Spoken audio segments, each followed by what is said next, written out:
Hey, folks, welcome to Market Intraday Analysis by InTheMoneyStocks.com, your leaders in pure technical analysis, avoiding all that Wall Street hype. This video for Thursday, August 18th, 2011 is sponsored by Realtic. Alright, guys, let's get right into the mix today. The markets are getting pounded to the downside. Take a look at the chart in front of you. That is the SPY, which is the ETF for the S&P 500. This is on a 10-minute basis, so every candle is 10 minutes on an intraday basis here.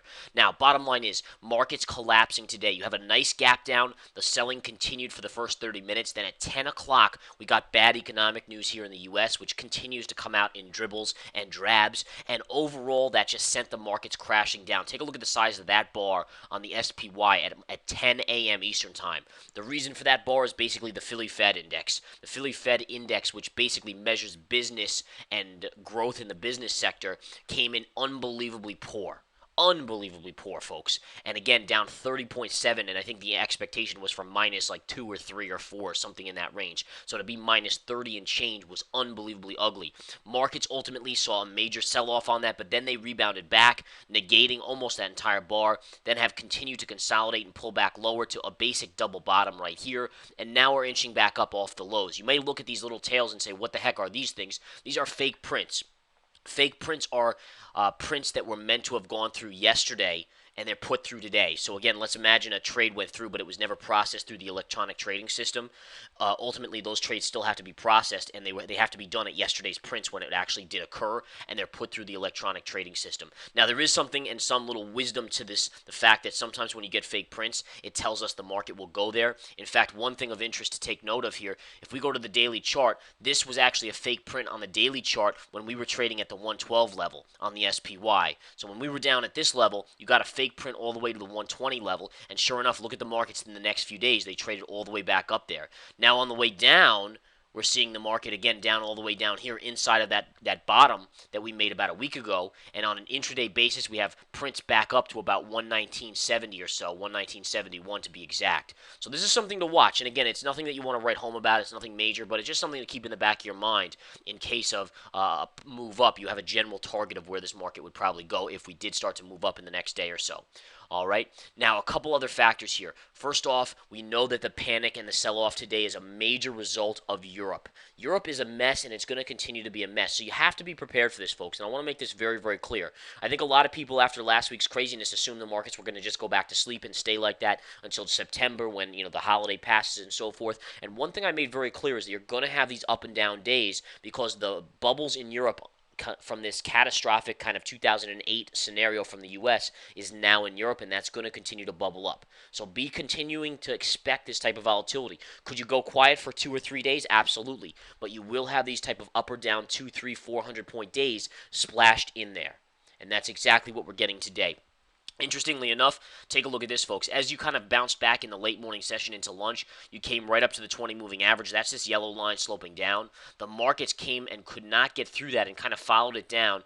Pivot double bottom down here generally, and are now retesting the 20. If by chance you do close and confirm above the 20 moving average on an intraday basis, you should have more upside. But as long as you stay here or below, this could easily go down to new lows, folks. It could easily sell off to new lows. I wouldn't be surprised if there's some sellers into the close today on the back of worries out of what will Europe do tomorrow morning when they open around 3 a.m. And that would be a very catastrophic event for this market into the close, sending us probably, I could even see a sell-off down to 112 or so by the close if you don't get above the 20. If you can establish yourself above key moving averages, then it gives confidence to traders in terms of holding positions, and that's very, very important as well.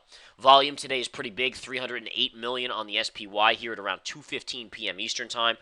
Gold is the only commodity that's really winning today. There are a couple other minor ones, but gold is the big one. Take a look at the GLD, up $2.88 again today. This is a new all-time high. If I go to the daily chart, take a look at this, folks.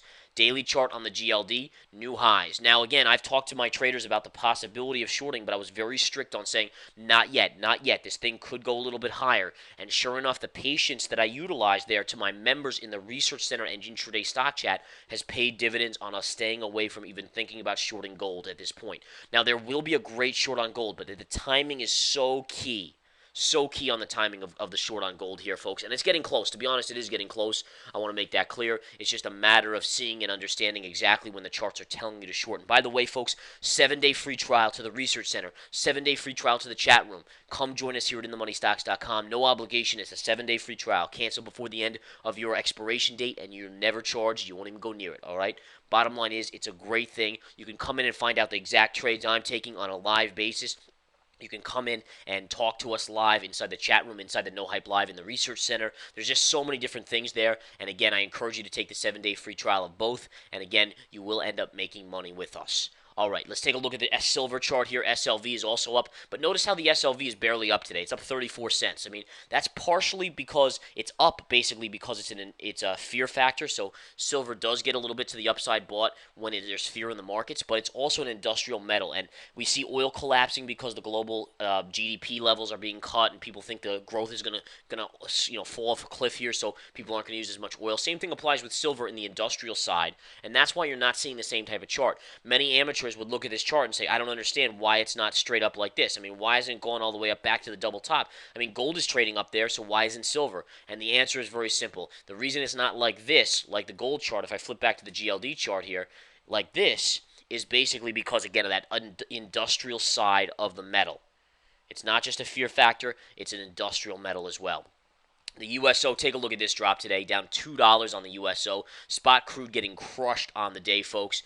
Unbelievable fall, down about $2 to 32 on the USO. Double bottom will be a possible buy level on the USO. Long term, I actually like oil, but I still think it's going lower before it goes higher. I actually had a buy level here. I gave the Research Center in the nightly videos down in this range right down here for the long, and that was just an unbelievable move to basically, this was my target, this gap fill right here, because you can see it got right up there, and now it's falling back. So again, the targets, the levels, the everything work out unbelievably well here. And again, there's a free trial, so I suggest trying it out. Can't go wrong with a free trial. If it's free, it's for me. That's what I always say.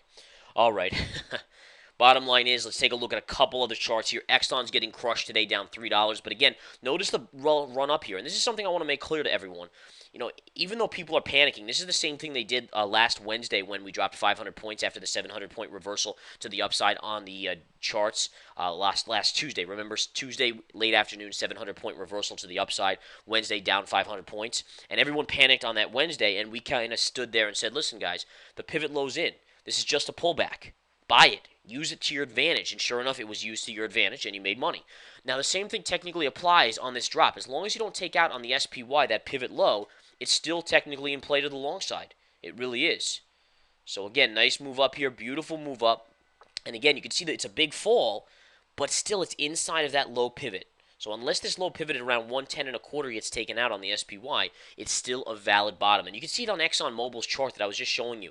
Look at this. I mean, yes, it's a big pullback today, down $3, but look at it in terms of the move up. It's really not that big in terms of the move up.